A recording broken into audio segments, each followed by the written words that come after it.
I am students of promise. Each day is promising. Each school year is promising. My future is promising. But first, I must promise myself that I would do my best, settle for nothing less, as I respect others, my community, and myself. I am important, yes. I am smart, yes. I can achieve, yes. I am a student of promise. That's what's up, yes. Good evening, everybody. I'm Jessica Vazquez. I'm here at the Students of Promise event where we are meeting with families and students and preparing them for the HBCU Spring 2023 trip that they'll be taking. And I have some special guests with us tonight that are really going to help us understand this experience that students have, as well as their experience in the events and activities that the students will be engaging in. So first, I would love for each of you to please introduce yourself before we get started. Okay, my name is Julian Rogers. I'm Clarenece Bozeman. And my name is Damian Eford. Thank you guys for being here. So with the upcoming HBCU Spring 2023 tour that the students get a chance to go on, we know that they get the opportunity to go down south, to go to the major HBCUs, to have cultural experiences. So I kind of want to kick it off with Damian, who is a prior Students of Promise student who had the opportunity to go on this specific tour.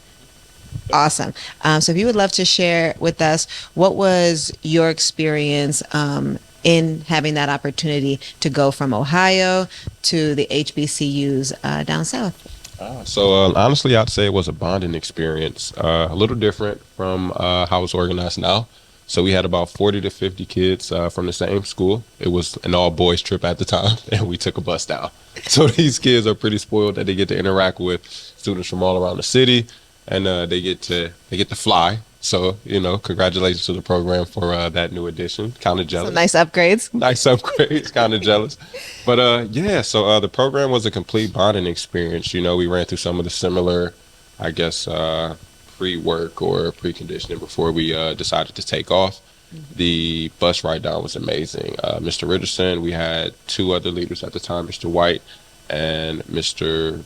Ivory. Of course, Mr. Ivory Richardson and Mr. White, they all pretty much led a really good excursion. The ride down, like I said, was amazing. About 17 hours in total on the bus, and about 30 boys, 2 buses, so you can imagine all types of... That was exciting in and of itself. And it was fun because we got to go with 10th and 11th graders, so that's where the bonding experience came in. Some guys that, we play sports with, but maybe not have had classes with, or just people you interacted with around the building. So we got a chance to, I think the trip was 5 days, if I remember correctly. And just an amazing experience. Got introduced to Greek life, learned more about some of our historical references. That was my first time in Atlanta, so got a chance to check out I think we did the Coca-Cola factory, the aquarium as well. We got a chance to stop by MLK's house and go through that historical tour as well. But it was just an incredible bonding experience from the staff down to the students, and just really feeling a part of a community. At the time, I believe the program may have been Bridging the Gap, so perfect for bridging the family gap, bridging the sibling gap almost. I'm an only child, so to gain and to learn more about my fellow peers was amazing. So overall, an amazing trip. Love the college experiences, love the opportunity that I got to bond with my fellow peers. And 11 years later, I'm still able to give back. So amazing experience. About 5 days. 5 days. 5 days, yep. Awesome. So we'll definitely be getting back to touching on some of those points, but it's great to hear your experience because, we work so hard to prepare the students to create these opportunities. And so when you can hear about a student's experience, how many years ago did it happen? We'll leave that off camera. We'll leave it off camera. But, over 10. Let's say over 10. But to hear you speak about it in that way really shows the impact that the trip has, and it can really give us a confidence that as we build this trip, as we expand it and add on to it, we are expanding their connection to these experiences and what they gain. With that being said, I would love to give Mrs. Rogers an opportunity to speak on how you are connected to the experiences that the students are going to able to have when they go on this trip, and They do their excursions. We would love to hear your connection to that experience. Well, I joined the movement, the Southern Christian movement, when I was 13. And because living in Birmingham, Alabama, and everything, and seeing all the injustice that was going on. And so then a couple of classmates, we started going to the meetings, and Reverend Abernathy was over the Southern Christian movement at that time. So after the boycott, then Dr. King came to Birmingham, and we got in touch and went through the classes with him for nonviolence and everything, because he was one to say, we ain't come to make war, we come to make things right and everything. So we went to the meetings and at 16th Street Baptist Church, where the 4 kids got killed, and that's where we would meet with Dr. King. So, you know, he asked us what were we doing. I said, well, first of all, I said, we're tired of being treated like we're not human beings. I said, we don't go to school with the white kids. I said, and they say they're inferior to us. I said, and we just tired. And so we made up our minds. We got together and the classmates and everything. And at the time when we got into the classes and things, the training to have the policemen, you know, have the them to teach us, come in and demonstrate the things that would go happen to us while we was demonstrating, marching and everything. He said, you're gonna have something spit on you, kick you, burn you, slap you, and call you all kinds of names and stuff. He said, but you cannot do violence. So we had classes with that, and they would train us and what to say, not to say. When we went in F.W. Woodworth to go in to eat and everything was like, oh no, niggas are not allowed in here to eat and everything. And they got the police on us, and they come, and one of my friends, Raymond, was sitting there, and he ordered something, and we don't serve niggas in here. So we went through all of this, but we didn't stop. So we come back, and they got us out of the building and everything, and so we said, well, we'll be back tomorrow. True First fearlessness. It was just 10, and then when we came back the next day, it was 20-something of us, and we kept on coming. Every day they didn't serve us and everything. One of the friends, the waitress, spit in the face. The young man, one of the customers, white customers, he come and took him and burned him with a cigarette. Wow. But we still did not get violent, because we know what we was trying to do, and to make things better, if not better for us, better for the future and everything. And so those are the things that we did. So when we come to marching and all of that, we did it all because we believed in it. And when they got the dogs on us and everything, you know, Dr. King come in, and Julian Bond said, Doc, they got the fire department and the dogs out there to put on these children. And so a lot of people were saying, Dr. King is making these kids do this. And so we said, no, this is us doing this for us, you know. And so he told us what to do. He said, now, nobody's going to blame you if you don't go and everything. He said, but y'all make the decision. So we did. We said, we going, because we tired. We going. And I wanted to ask you, when you're telling us and sharing with us that traumatic, brutal experience, not only going through it, but going into it, being told this is likely what your experience will be like. And at that point, you said, onward we go. And when you went through it, and when you went through it, you said, we're coming back, and we're coming back stronger. And one thing that you said that stuck with me was, it wasn't just about what you were fighting for in the moment, but it was, if this could even have an impact on the future, it still matters. And so my curiosity and my question is, what do you feel back then with everything that you had already been going through, with being told, we understand if you don't want to move forward with this, as young adolescents and young adults, what do you feel kept you tied to the greater purpose? Well, like I said, we was tired of being, couldn't go here, you couldn't go there. You had one street that was for the Negroes only, and the rest of the town we wasn't allowed to go into the the clothing stores. We couldn't try on clothes and stuff like this. We had stand out.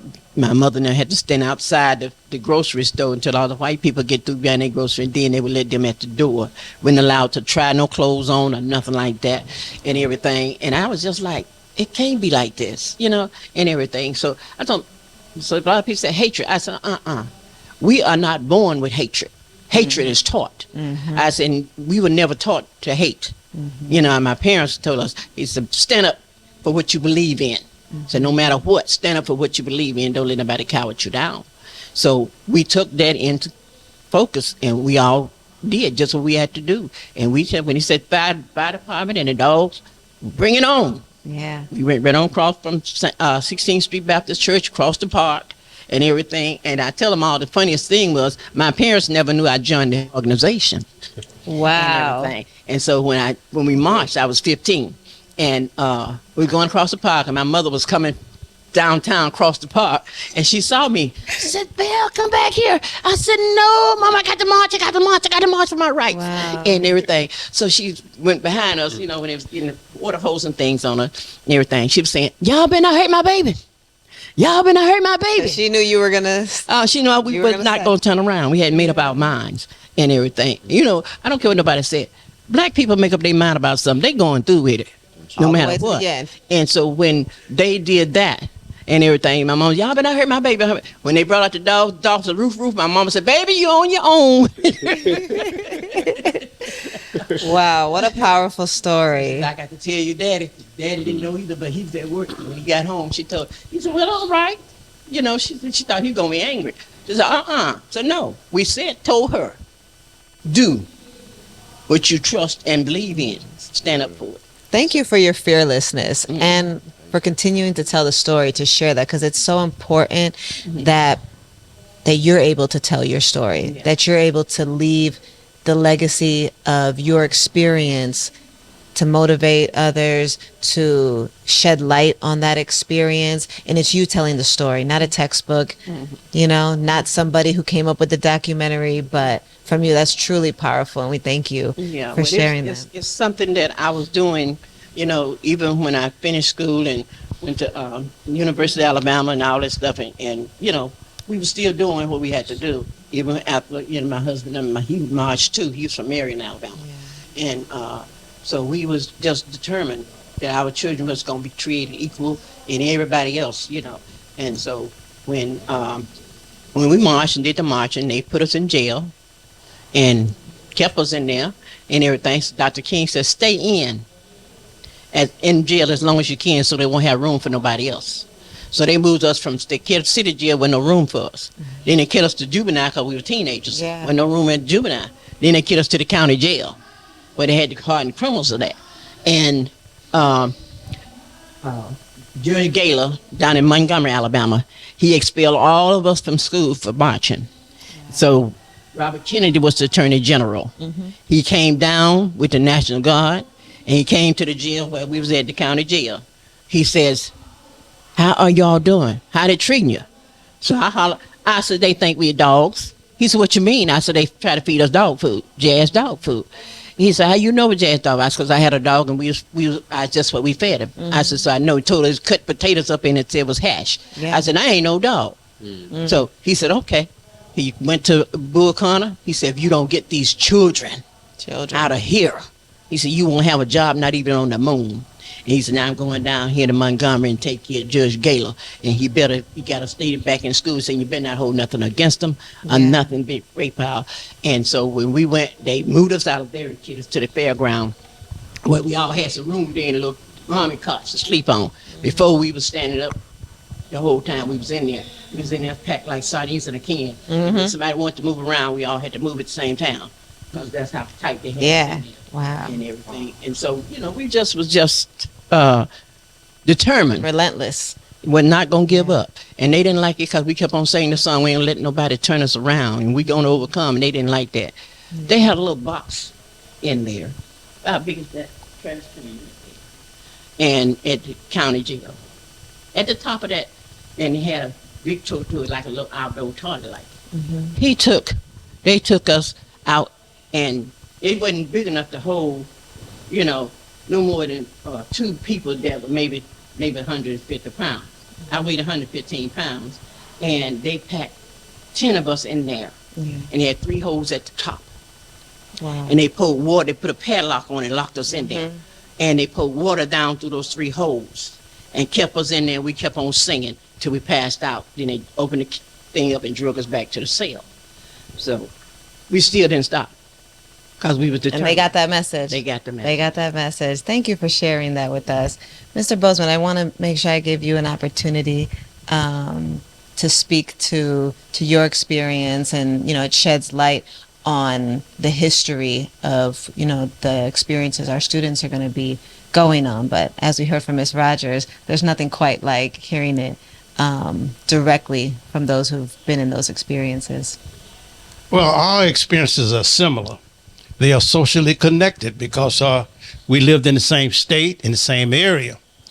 But when the city and movements first started in Greensboro, we at Alabama State, we said, well, we can't let those students up there be the only ones. So we decided to integrate the restaurant at the county courthouse. So we had begun to march up South Jackson Street toward the county, and there were state troopers which blocked our entrance going up to the county courthouse to the restaurant. They stood at the top of our campus and wouldn't let us go, and they had their dogs and they had their gas mask and all. They turned us back. And that very night, we met at the Hutchinson Street Baptist Church in Montgomery, and Dr. King and Reverend Abernathy came over. He said, we cannot turn around. We can't let them beat us. We can't let them win. You got to go back. So the next night, we began to, next day, we marched off the campus, went toward Dexter Avenue, and then we were met by Klansmen at that time who had surrounded Dexter Avenue Baptist Church, and they wouldn't let us out. We were having a mass strategy meeting at Dexter, and we were supposed to go to the state capitol. The state capitol is about 100 yards from Dexter Avenue Baptist Church.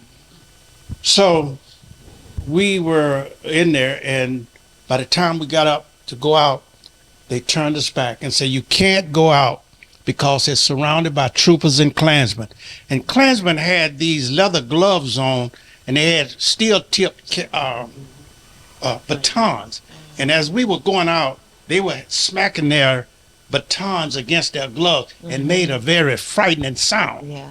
So we turned back, and Dr. King, Reverend Ralph Abernathy, and the state safety director, they conferred for about an hour as to what we're going to do, because Reverend Abernathy said, we're not going to turn back, we're going to do something. So they allowed us to march to the Capitol, come back and pray. But it's those kinds of experiences, because the next day we were marching again, and the troopers met us with their dogs, and they chased us back down the campus. Our campus was sort of like a hill. And there was a lady who opened her door, and she said, I don't want my babies hurt. You all come through here. And they was chasing us with dogs and batons. And this lady let us run through her house and through her back. I know we destroyed a lot of her furniture, but she said, come through, please. She said, come through. I don't want my babies hurt. Wow. But be that as it may, those are things that we suffer now from a kind of a syndrome that it never leaves us. When I had my 5th year college reunion, all of us who had participated in this whole syndrome, and those of us who were left, we were sitting around the table. And as we told these experiences, there wasn't a dry in it. Yeah. And this was like 40 years later. We were crying like babies because the experience of racism, hatred, and what we went through never, ever leaves us. And it's, I spoke down at Miami University, and we were, and one of the professors asked me, do we have a latent remember? Can we ever get rid of that feeling? And that feeling is no. We can't ever forget it. Because at the University of Alabama, when I was there in Alabama, you couldn't go. There was no black person in it. Only the custodial staff and the cafeteria workers were allowed on that campus. One of my, our frat brother, his mother was in charge of the cafeteria. She was instructed to call freshmen Mr. and Mrs. And she was an elderly black woman. She was instructed that you must call the young kids and Children. Mr. and They were Mrs. children, teenagers. Yeah, children, yeah. Yeah. Wow. And these are the so right now with all of the integration at Alabama, and I must say they have done a remarkable job in trying to correct some of their social errors. Yes. And they have done a remarkable job in trying to bring black students into the full realm of the University of Alabama. And they're doing a great job, but the memories are still there. And I remember once when I was driving Mrs. King to Mobile, and we were coming back, and she and I was chatting, and I asked her to tell me about the time that her house was bombed. And she looked out the window. It was a drizzle coming in on the window, and she began to tell me what happened, that she and a friend of mine were sitting in the room where Dr. King had interviewed me. And she had a thud. She said it was an unusual sound at midnight. And she got up, she and Mary Lou Williams got up and went to the back of the room, back of the house. And if you go in Dr. King's house, on the right side, all the way down is the master bedroom, small house, right off the campus of Alabama State. And the moment that she and her one-year-old daughter, Yolanda, the bomb went off. And as she told me this story, and this was 4 years later, tears was running down her cheek. That's how That impact never leaves you. yeah, that's how it hurts. Yeah. And it still hurts me when I see all of the pictures of Ingram Park, Parker High School, Magalata, It takes and you all back of those. to that experience. It brings back, and I still cry. Yeah. Old man, I still cry because the memories never leave you. And see, the thing was when we were supposed to go to a meeting after we got out of jail. So I stayed in jail 2 weeks, and I drank water because I refused to eat anything that they was trying to give, because like I said, I wasn't a dog that you gonna give me some dog food. And so he said, well, we're gonna have a meeting. And we got out and everything, because they was trying to get, one of them to pay $2,500 for each one of us. And they was trying to break the, the financial parts we had, that was gifts and things that came in. And so he said, well, we're going to have a meeting, another meeting, because we're getting ready to go to Washington and everything, because we went to Washington to see WFK. And we wanted to, permits and things for the march and everything. And so this is why I said sometimes it's not good to let people know your itinerary of where you're going. Yeah. So they knew that Dr. King was going to be there that Sunday and everything. I was 5 blocks away when the bomb went off and killed the 4 girls. But Dr. King wasn't there because Julian Bond had got arrested in Augusta, Florida, and he had to go there. So Yeah. they didn't know that. Yeah. They planted the bomb in the basement of the church, and the 4 girls got killed and everything. We was running, but they running down the street. Oh, they killed Dr. King! They killed Dr. King! And they asked, oh no, no, no, no, and everything. Everybody was hollering and running, and everything. And they said that bomb like the whole ground just opened up, just splattered, tore down houses and stuff. And so we got up there, which I said, no, they didn't get Dr. King. He wasn't here. He said, but they did kill the 4 girls. If you, I went to 16th Street this summer, this in October. Yeah.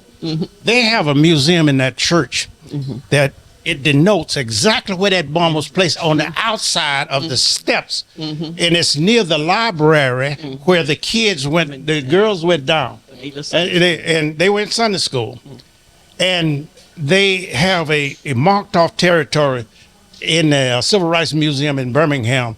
But I mean, they have at the church, but they also have a video, and they tell you exactly step by step what happened, and it just brings back so hard memories, having suffered to what we have gone through. I don't regret one day of my participation in demonstration, Neither. but I do regret that our young people have taken a cavalier attitude About. that it's what we have today is entitlement and not so. Can you imagine how many black men and women knew that they would be killed if they continued to march and demonstrate, and They weren't yet aware. they continue. And yet they- That's a remarkable kind of entree or oomph. Perseverance. Knowing that one day that you may be killed. And before we wrap up, what I'd like to ask is if everybody could leave the youth that we hope will listen to this message with your own message of what you hope for them, it could be to gain from this trip, or what you hope for them in terms of the times that we're living in. And there's still protests and there's still challenges that our communities are facing. Given your experience, what's the message that you would like to leave them with? The message I want my young people, and they are my babies now, I want them, when they go, I want them to realize that the reason that black colleges and universities were all 113 of them were established is because black folk could not be admitted to state white schools. Not at all.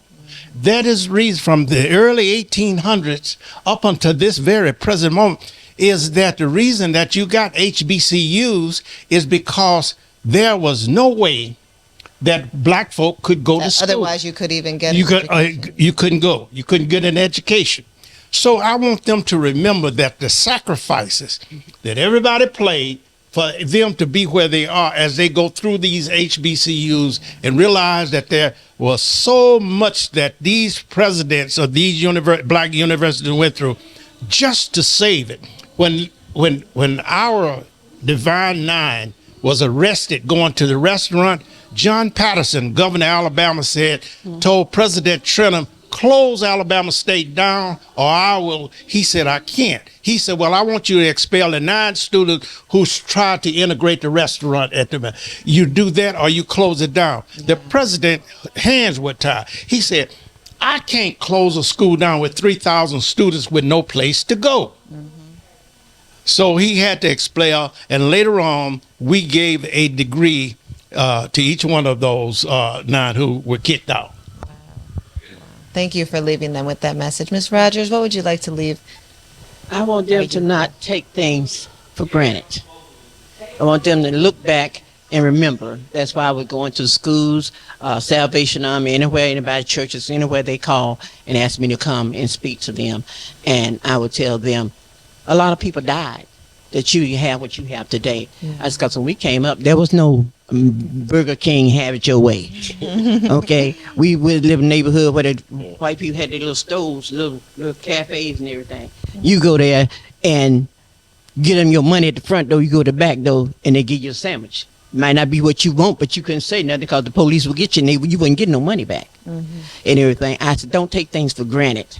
I said, and stop with the what you call it, the bad mouthing each other and causing each one of the conflict with one another and conflict and all of these things and causing people to commit suicide because somebody is degrading them or picking on them. Stop. Lift each other up. Stop. Instead of tearing each other down. I said, taste it. I said, God is love. Yeah. I said, he's love. I said, he loved all of us. I said, no matter what we've done, he's still loving us and taking care of us. And how I can said, we stop act doing that it. out in our day to day? I just, you know, and I told him, I said, because I said, we brought some contest at the city auditorium there in Birmingham. We was the choir, and our musician teacher, she was from England, but she loved us and black people. Okay, and because they tried to get her to come to the white school, but she came there with us. And we got in this competition with these white schools. We won the competition, but because we were black, we didn't get it. So I'm saying, so when you got all these things been laid out for you, Make good use of it. Yeah, don't take advantage. Don't take advantage. Capitalize and off of down in other people to the point that they want to feel so bad about themselves that they want to commit suicide or go do something to hurt somebody or something else. I said, look at what's happening now. When they're each of our students, each of us, each individual is valuable, purposeful, That's right. and it's not about being in competition with each other. And I think that's the It's most uplifting important, each other. uplifting. That's it. How are we going to be stronger together? That's it. I tell them, you know, I told a Jewish congregation not too long ago, can you love somebody who doesn't look like you? Can you forgive somebody who doesn't look like you? Or can you forgive, love, and honor somebody who doesn't look like you? That is the key to a durable power of love, as Dr. King used to say. That love When is you the can most answer durable that power. question, Yeah. Yeah. then we know. It's just what it is. Thank you You've for got that. to teach people Yeah. that hatred is taught. Yes. You're not born with that. Yeah. 'Cause And it God loves hinders us all of them. And he ain't trying to, you know, I said, you sit down and teach. My mother-in-law, when I got married, we got married at the age of 18. And so I lost a lot of family in the march when they down in Selma. My cousin Jimmy D. Jackson, the one they said got killed in Selma, he did not get killed in Selma. He got killed in Marion, Alabama, because that was our hometown where we were born at. But anyway, she worked for the white people.